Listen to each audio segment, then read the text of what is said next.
পাকিস্তানের ডিফেন্স মিনিস্টারের নাম কি? খাওয়াজা শরীফ। তিনি বলছেন যে ভারত যদি পাকিস্তানের গায়ে হাত তোলে, মানে যদি ভারত আবার ব্রহ্মোস মিসাইল পাকিস্তানে ছোড়া শুরু করে, আমরা কলকাতাকেও ছাড়ব না। সেই শুনে তো আমাদের পশ্চিমবঙ্গের মানে বাংলার এখন এমনিতেই ভোটের বাজার, গৃহবাহিনী খুবই উত্তেজিত। মানে দেখেছো খাওয়াজা শরীফ পাকিস্তানে কেন কলকাতার কথা বলছে, কেন দিল্লি মুম্বাইয়ের কথা বলছে না? তার কারণ কলকাতায় লুমি বাহিনী আছে। আরে দাঁড়ান, মেন ব্যাপারটা তা নয়, মেন ব্যাপারটা হচ্ছে খাওয়াজা শরীফ যেটা বলছেন, আরে দিল্লি আর মুম্বাই তো পাকিস্তানের খুবই কাছে, ওখানে মিসাইল মারা তো আমাদের পক্ষে কোনো ব্যাপারই নয়, ওটা তো মানে বেসিক্যালি কয়েকশো কিলোমিটার। কলকাতা পাকিস্তান থেকে যে 2000 কিলোমিটার দূরে, সেখানে গিয়েও আমরা মিসাইল মারবো, উনি এটাই বলতে চেয়েছিলেন। এটা লুঙ্গি বাহিনীর গল্প নয় বাদ। অনেক গেরুয়া বাহিনী অলরেডি মানে না বুঝে এসব ভুলভাল লেখা শুরু করে দিয়েছে। যাকে গেরুয়া বাহিনী লুঙ্গি বাহিনী আমার কাছে একই ব্যাপার প্রায়। তাতে আমার কথায় অনেক হিন্দুরা রাগ করেন, আমার কিছু করার নেই। I don't see it very differently.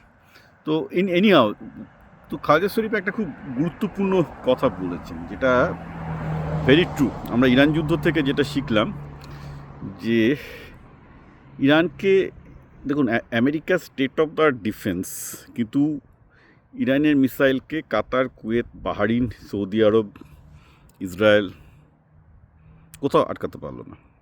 Even UE আটকাতে পারছে না। সুতরাং দিল্লি যেহেতু পাকিস্তানের খুব কাছে, খুব বেশি হলে হয়তো 200 কিলোমিটারও নয়, মুম্বাইও খুব বেশি হলে 200 কিলোমিটারের মধ্যেই হবে, সেখানে কলকাতা 2000 কিলোমিটার।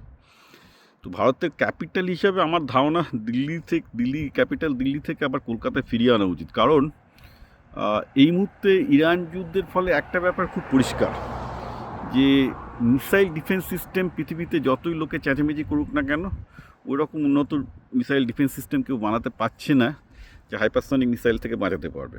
ঠিক আছে, পাকিস্তানেরও হাইপারসনিক মিসাইল আছে, চীনের থেকে নিয়ে আসা। So it's a very dangerous thing. তো এটা একটা খুব চিন্তার ব্যাপার যে বেসিক্যালি আমার ধারণা দিল্লি মুম্বাই ফিনান্সিয়াল ক্যাপিটাল। তো যুদ্ধ শুরু হলে কি করবে, প্রথমে দিল্লিতে মিসাইল ফেলবে, মুম্বাই মিসাইল ফেলবে পাকিস্তান, কারণ ওটা মতো 200 কিলোমিটার, এবং সেটা ডিফেন্স শিল্ডিং করা খুব মুশকিল হবে। কেন কলকাতা? কারণ 200 কিলোমিটার দূরে থাকলে ডিফেন্সের অনেক কটা লেয়ার পাওয়া যায়, অর্থাৎ ডিফেন্সের 4টে লেয়ারই কাজ করবে, কারণ অনেকটা সময় পাওয়া যাবে। একটা মিসাইল 2000 কিলোমিটার সুপারসনিক মিসাইল আসতে মোটামুটি 15-20 মিনিট সময় নেয়, এবং তাকে মহাকাশে উঠতে হয়, এবং মহাকাশে তাকে ধ্বংস করা নিচে নামার থেকে, বিশেষ করে লয়টারিং ইমিউনিশনগুলো যেগুলো আছে, মানে লয়টারিং মিসাইল যেগুলো তৈরি হয়েছে এখন, যেটা ইরান যে খেলাটা দেখাচ্ছে, লাস্ট স্টেজে এসে তারা কোনো ট্র্যাজেক্টরি মানে না, সেগুলো একদম মানে ইভেন ইসরায়েলের latest state of that anti missile defence ভাঙতে পারছে না, মানে ক্যাচ করতে পারছে না। ওগুলোকে যদি একদম মহাকাশে মেরে দেওয়া সম্ভব। একবার যদি ওই লয়টারিং প্রজেক্টাইলের মধ্যে চলে আসে তাহলে পারবেন। তো আমার ধারণা ভবিষ্যতে দেখবেন এটা হতে পারে ইরান যুদ্ধের ফলস্বরূপ। কারণ ইরান যুদ্ধে আমরা যেটা দেখলাম সেটা হচ্ছে যে মিসাইলের সামনে মিসাইল ডিফেন্স খুব একটা এখনও উন্নত নয়। সেটা উন্নত না হলে দিল্লি এবং মুম্বাই কিন্তু ভালনারেবল। ঠিক আছে, দিল্লি এবং মুম্বাই ভালনারেবল। আমার মতে রাজধানী আবার কলকাতায় ফিরিয়ে নিয়ে আসা উচিত।